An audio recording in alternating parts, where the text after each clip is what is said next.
Hello नमस्कार दोस्तों, स्वागत है आपका मेरे यूट्यूब चैनल आरोही पीएसएस जेके पर। तो चलिए शुरू करते हैं हम अपनी हिंदी की क्लास। तो हम लोग 70 क्वेश्चन तक कर चुके थे, अब इसके आगे के क्वेश्चन करेंगे। तो चलिए, इसका पहला क्वेश्चन है, निम्न में से कौन सा वाक्य सही है। तो ऑप्शन इसका पढ़ लेंगे, उसके बाद इसका आंसर हम लोग मिलाएंगे या देखेंगे। तो चलिए ठीक है। ए ऑप्शन, श्री राम 14 वर्ष के बाद वन से वापस लौटे। बी, श्री राम 14 वर्ष के बाद वनवास से वापस लौटे। सी, श्री राम 14 वर्ष के बाद वन से वापस लौटे। डी, श्री राम 14 वर्ष के बाद वन से लौटे। तो इसमें जो ये शब्द है वापस लौटे, वापस लौटे, वापस लौटे, तो ये जो दोनों शब्द हैं, शब्द तो अलग है लेकिन इसका भाव या अर्थ एक ही होता है, या तो वापस या तो लौटे। वापस मतलब लौटना ही होगा, तो इसका डी ऑप्शन सही हो जाएगा। तो इसकी व्याख्या भी हम देख लेते हैं। विकल्प डी में प्रस्तुत वाक्य सही है क्योंकि अन्य विकल्पों में वापस के साथ लौटे का प्रयोग हुआ है, जबकि लौटे शब्द में वापस शब्द समाहित है। 72 नंबर, निम्न में से शुद्ध वाक्य है। तो यहाँ पे शुद्ध दिया है तो हमें शुद्ध छांटना है। ऑप्शन पढ़ लेते हैं। यह रुमाल अच्छी है। रुमाल अच्छी नहीं, रुमाल अच्छा है, क्योंकि रुमाल यहाँ पे पुल्लिंग है। बी, उसकी दही खट्टी है। दही यहाँ पे पुल्लिंग है तो खट्टी नहीं, खट्टा होगा, दही खट्टा है। सी ऑप्शन, कई हाथियाँ जा रही हैं। तो यहाँ पे हाथियाँ है तो जा रही का प्रयोग नहीं होगा। डी ऑप्शन देख लेते हैं। उसका मकान बहुत अच्छा है। तो ऑप्शन देख लेते हैं कौन सा सही है। तो डी सही है। इसकी व्याख्या भी देख लेते हैं। व्याख्या है, विकल्प डी में प्रस्तुत वाक्य शुद्ध है जबकि अन्य विकल्प त्रुटिपूर्ण है, क्योंकि विकल्प ए में रुमाल पुल्लिंग है इसलिए अच्छी के स्थान पर अच्छा होना चाहिए। इसी प्रकार बी में खट्टी के स्थान पर खट्टा होना चाहिए तथा सी में लिंग संबंधी त्रुटि है। आगे बढ़ते हैं 73 नंबर पे। इनमें से शुद्ध वाक्य है, डॉक्टर गुप्ता हमारे प्रभारी हैं। तो यहाँ पे प्रभारी नहीं, प्रभारी होगा। बी, आज मैं 31 वर्ष का हो गया हूँ। 31 नहीं, 31 वर्ष होगा। बड़ी की मात्रा रहेगा यहाँ पे। आप लोग को मात्रा और शब्दों का भी ख्याल रखना पड़ेगा। सी ऑप्शन है, इस वर्ष पहाड़ों पर जमकर तुषारपात हुआ है। डी ऑप्शन, हमें कभी हतोत्साहित नहीं होना चाहिए। तो यहाँ पे सी ऑप्शन सही है। तो व्याख्या हम देख लेते हैं कि क्या क्या किसमें गलतियाँ हुई हैं। व्याख्या, विकल्प सी में प्रस्तुत वाक्य शुद्ध है जबकि विकल्प ए में वर्तनी संबंधी त्रुटि है। इसमें प्रभारी के स्थान पर प्रभारी होना चाहिए, जबकि विकल्प बी में वर्तनी संबंधी अशुद्धि है। 31 के स्थान पर 31 होना चाहिए, यानी छोटी की मात्रा है तो बड़ी ए की मात्रा सही होगा यहाँ पे। विकल्प डी में प्रयुक्त हतोत्साहित वर्तनी त्रुटिपूर्ण है, इसके स्थान पर शुद्ध वर्तनी हतोत्साह होना चाहिए। 74 नंबर, इनमें से कौन सा वाक्य शुद्ध है। तो यहाँ पे शुद्ध बोला है तो शुद्ध हम लोग को छांटना है। तो यहाँ पे सभी ऑप्शन पढ़ने के बाद हम लोग देखेंगे ताकि समझ में भी आए कि किस वाक्य में कौन सी गलतियाँ हैं। ए, मेरा गुप्त रहस्य कोई नहीं जानता। बी, श्याम सज्जन आदमी है। तो यहाँ पे जब सज्जन लिख दिया है तो आदमी लिखने की जरूरत नहीं थी, मतलब श्याम सज्जन है। सज्जन है जैसे आदमी का, सही आदमी का बोध कराता है। सी, उत्तर का अधिकांश भाग। तो यहाँ पे हम लोग पिछले क्वेश्चन में पढ़ के आए, अधिकांश रहेगा या तो भाग रहेगा। डी, इनमें से एक भी वाक्य शुद्ध नहीं है। तो इसका ऑप्शन देख लेते हैं कौन सा सही है। तो यहाँ पे डी सही है, इनमें से एक भी वाक्य शुद्ध नहीं है। व्याख्या देख लेते हैं। प्रश्नगत ए, बी तथा सी तीनों वाक्य अशुद्ध हैं। विकल्प ए में प्रस्तुत वाक्य में गुप्त का प्रयोग असंगत है, जबकि विकल्प बी में आदमी का प्रयोग अनुचित है। इसी प्रकार विकल्प सी में भाग का प्रयोग त्रुटिपूर्ण है, इसके स्थान पर क्षेत्र होना चाहिए। 75 नंबर, निम्न में एक वाक्य अशुद्ध है। तो यहाँ पे ऑप्शन देख लेते हैं पहले। उसका कहना था कि आप उसे जानते हैं। बी, राम गाते गाते सरोवर तक गया। सी, वह प्रायः मेरे यहाँ आता था। डी, आम सभा में प्रत्येक वर्गों के प्रतिनिधि उपस्थित थे। तो यहाँ पे अशुद्ध छांटना है, तो यहाँ पे डी हो जाएगा। आम सभा में प्रत्येक वर्गों के प्रतिनिधि उपस्थित थे। इसकी व्याख्या देख लेते हैं, क्या त्रुटि है इसमें। व्याख्या, विकल्प डी में प्रस्तुत वाक्य अशुद्ध है। इस वाक्य में प्रत्येक वर्गों का प्रयोग गलत है। इसके स्थान पर प्रत्येक वर्ग होना चाहिए। यहाँ पे ओ का मात्रा है, यहाँ पे सिर्फ प्रत्येक वर्ग मतलब बहुत सारे वर्ग हो गए। 76, निम्न में से कौन सा वाक्य अशुद्ध है। तो यहाँ पे अशुद्ध छांटना है। ए ऑप्शन, कवि ने संपादक को एक कविता भेजी। बी, अध्यापिका ने शिष्य से प्रश्न पूछा। सी, बच्चे ने कहा था पर आपने नहीं सुना। डी, अमित ने जेब से 10 रुपए का नोट निकाला। तो यहाँ पे बी ऑप्शन गलत है, अध्यापिका नहीं अध्यापिका होगा। तो इसकी व्याख्या देख लेते हैं।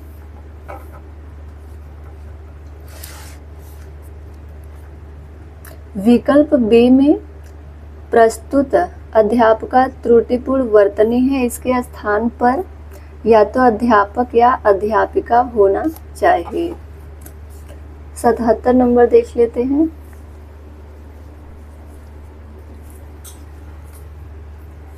निम्न वाक्यों में एक वाक्य शुद्ध है। ए ऑप्शन, पेड़ के पत्ता गिरी।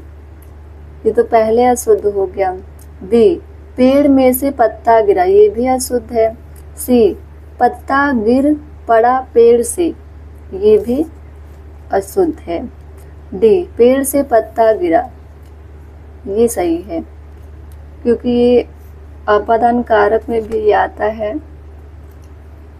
इसका उत्तर डी है। पेड़ से पत्ता गिरा शुद्ध वाक्य है और सभी अशुद्ध वाक्य हैं। 78 नंबर, निम्न में एक वाक्य त्रुटिपूर्ण है। ऑप्शन ए, संभवतः मैं रविवार को आऊंगा। बी, जीती मक्खी निगली नहीं जाती। सी, विद्या सदैव साथ रहने वाला धन होता है। डी, मुझे आशंका है कि निष्पक्ष चुनाव नहीं हो पाएंगे। तो इसका उत्तर सी है, यानी सी त्रुटिपूर्ण है। विकल्प सी में प्रस्तुत वाक्य त्रुटिपूर्ण है। इसमें सदैव वर्तनी अशुद्ध है, सदैव के स्थान पर सदैव होगा। यहाँ ए की मात्रा थी जबकि ए की मात्रा होनी चाहिए। 79, निम्न में एक वाक्य शुद्ध नहीं है। तो यहाँ पे अशुद्ध पूछा है। ए, उसने केवल मुझे निमंत्रित किया। बी, सभी देश की संस्कृति का सम्मान करना चाहिए। सी, आपने उसे टका सा जवाब दे दिया। डी, शिष्य गुरुजी के पैर में गिर पड़े। तो यहाँ पे डी ऑप्शन गलत है, यानी अशुद्ध है। उत्तर डी। विकल्प डी में प्रस्तुत वाक्य में गुरुजी के पैर में के स्थान पर गुरुजी के चरणों पर अथवा गुरुजी के पैरों पर होना चाहिए। शेष विकल्प शुद्ध हैं। 80 नंबर, निम्न में एक वाक्य त्रुटिपूर्ण है। ए ऑप्शन, निरपराधी को सजा नहीं देनी चाहिए। बी, सकुशल घर पहुंच गया। सी, मोती सीप में पलता है। डी, व्यापारी ने 5 कुंतल कोयला खरीदा। तो यहाँ पे त्रुटिपूर्ण पूछा है, तो ए ऑप्शन त्रुटिपूर्ण हो जाएगा क्योंकि यहाँ पे निरपराध की जगह निरपराधी की जगह निरपराध होना चाहिए। इसकी व्याख्या हम लोग देख लेते हैं। विकल्प ए में प्रस्तुत निरपराधी के स्थान पर निरपराध शब्द का प्रयोग होना चाहिए।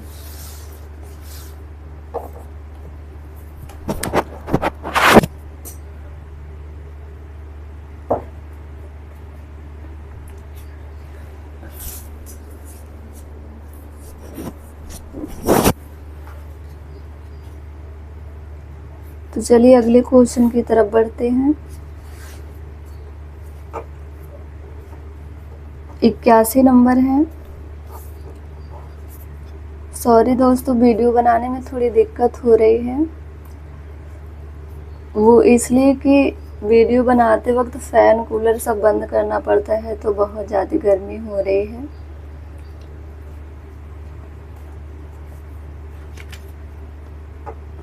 क्योंकि अगर फ़ैन या कूलर चलेगा तो उसकी आवाज़ वीडियो में आएगी, तो वो साफ सुनाई नहीं देगा आप लोग को, इसलिए थोड़ी दिक्कत हो रही है, उसके लिए सॉरी।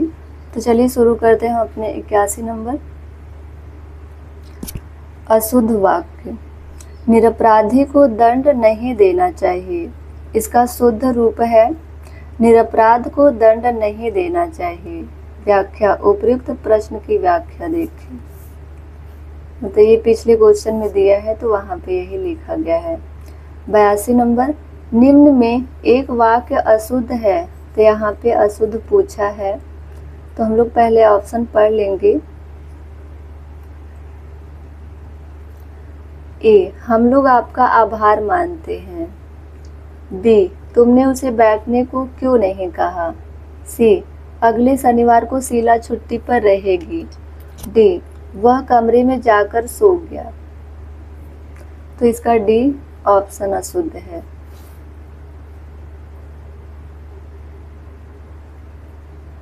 व्याख्या देख लेते हैं इसकी।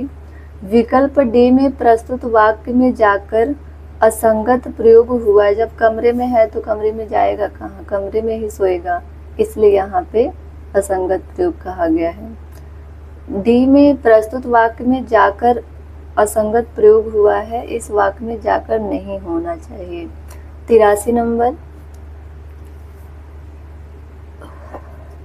निम्नलिखित वाक्यों में एक अशुद्ध है। ए ऑप्शन, उसने अपने प्राण की बाजी लगा दी थी। बी, राम सीता और लक्ष्मण वन को गए।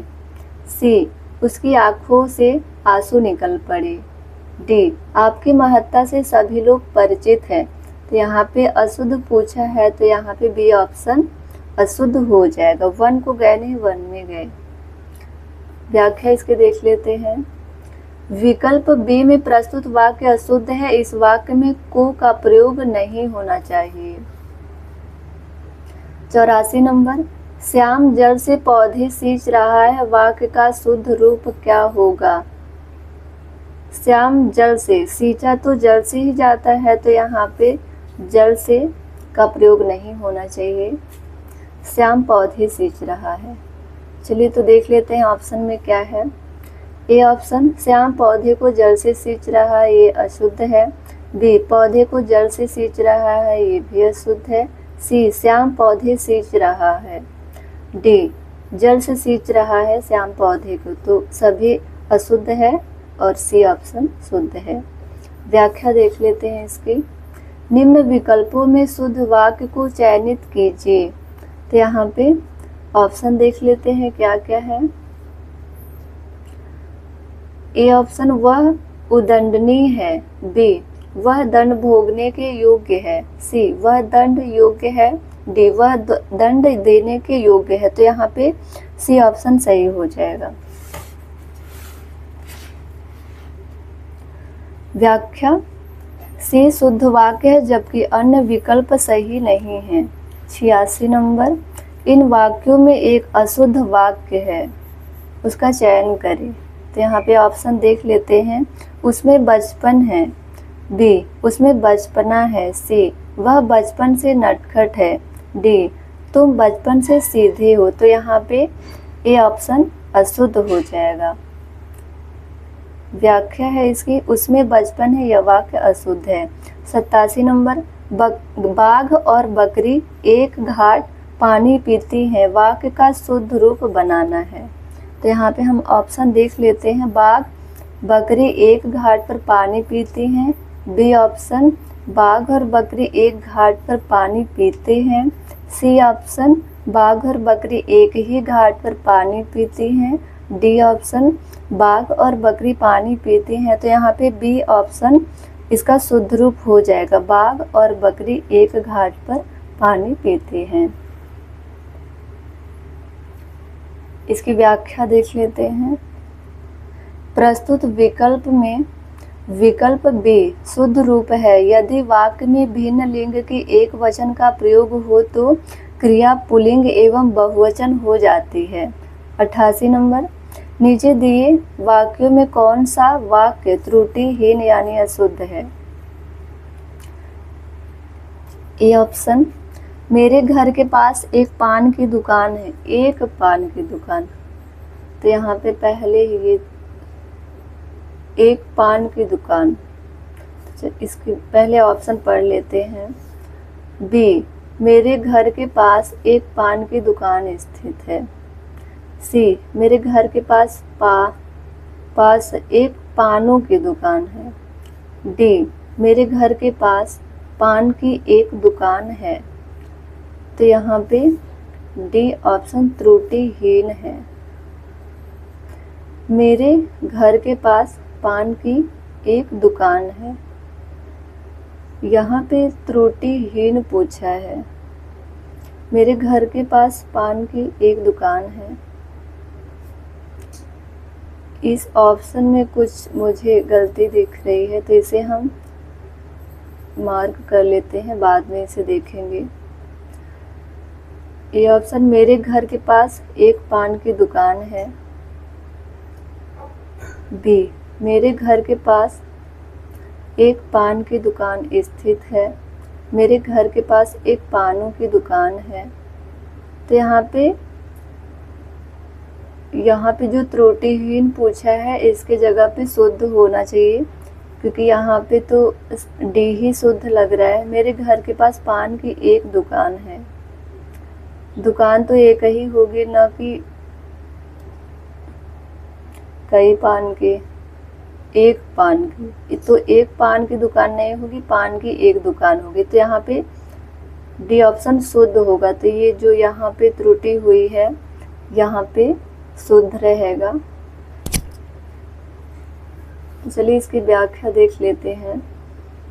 प्रस्तुत विकल्प में डी त्रुटिहीन है। विकल्प ए तथा बी में प्रयुक्त एक पान की दुकान गलत है। यहाँ एक पान की दुकान होना चाहिए। एक पान की दुकान, एक पान की एक दुकान होनी चाहिए। प्रस्तुत विकल्प में विकल्प डी त्रुटिहीन है। यहाँ पे डी त्रुटिहीन बताया है। तो चलिए इसकी व्याख्या को ही मान लेते हैं, लेकिन बाद में मैं इसे देखूंगी कि क्या है इसमें गलतियाँ, क्या ये सही है या गलत। प्रस्तुत विकल्प में विकल्प डी त्रुटिहीन है। विकल्प ए तथा बी में प्रयुक्त एक पान की दुकान गलत है। यहाँ एक पान की एक दुकान होना चाहिए। इस प्रकार सी में एक पानों की दुकान प्रयुक्त किया गया है जो त्रुटिपूर्ण है। मतलब तीनों ऑप्शन यहाँ पे अशुद्ध है, त्रुटिहीन है। सी में एक पानों की दुकान प्रयुक्त किया गया है जो त्रुटिपूर्ण है। ध्यातव्य है कि दुकान एवं दुकान दोनों शब्द सही हैं। जब वाक्य में पुल्लिंग का प्रयोग हो रहा हो तब दुकान का प्रयोग करते हैं, दुकान का प्रयोग किया जाएगा। इसके विपरीत जब वाक्य में स्त्रीलिंग का प्रयोग हो रहा हो तब दुकान का प्रयोग करना या किया जाएगा। दोनों की मात्राओं का ख्याल रखिएगा आप लोग। बहुत कंफ्यूजन वाला क्वेश्चन है।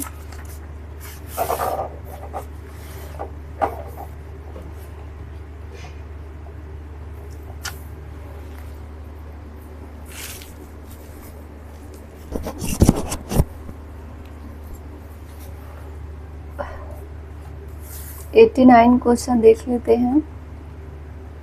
पति पत्नी के झगड़े का हेतु क्या हो सकता है? वाक्य का शुद्ध रूप लिखिए। ए ऑप्शन, पति पत्नी के झगड़े का क्या हेतु हो सकता है? बी ऑप्शन, पति पत्नी के झगड़े का हेतु क्या है? सी ऑप्शन, पति पत्नी के झगड़े का कारण क्या हो सकता है?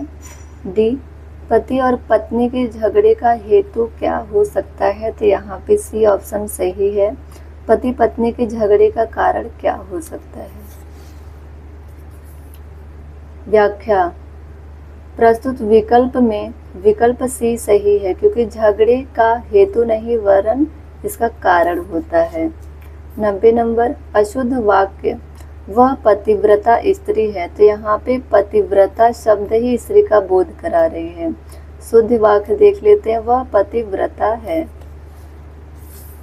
व्याख्या, वाक्य में प्रयुक्त स्त्री शब्द अनुचित है क्योंकि पतिव्रता कोई स्त्री ही होगी, अतः स्त्री का प्रयोग नहीं होना चाहिए। 91 नंबर, अशुद्ध वाक्य, वह मन से डरा करता है। शुद्ध वाक्य, वह डरा करता है। व्याख्या, वाक्य में प्रयुक्त शब्द मन से अनुचित है, इसका प्रयोग नहीं होना चाहिए। 92 नंबर, अशुद्ध वाक्य, उपरोक्त वाक्य सही है। शुद्ध वाक्य, उपर्युक्त वाक्य सही है। यहाँ पे देखिए विवर्तनी शुद्धि यहाँ पे होनी चाहिए। व्याख्या, वाक्य में वर्तनी संबंधी त्रुटि है, उपरोक्त के स्थान पर उपर्युक्त होना चाहिए। 93 नंबर, अशुद्ध वाक्य, उसे मृत्यु दंड की सजा मिली है। जब यहाँ मृत्यु दंड हो गया है तो यहाँ पे सजा लिखने की आवश्यकता नहीं थी क्योंकि मृत्यु दंड ही सजा का बोध करा रहा है। तो यहाँ पे देख लेते हैं शुद्ध वाक्य, उसे मृत्यु दंड मिला है। व्याख्या, वाक्य में प्रयुक्त मृत्यु दंड की सजा त्रुटिपूर्ण है क्योंकि मृत्यु दंड स्वयं में सजा है, इसलिए सजा का प्रयोग अनुचित है। 94 नंबर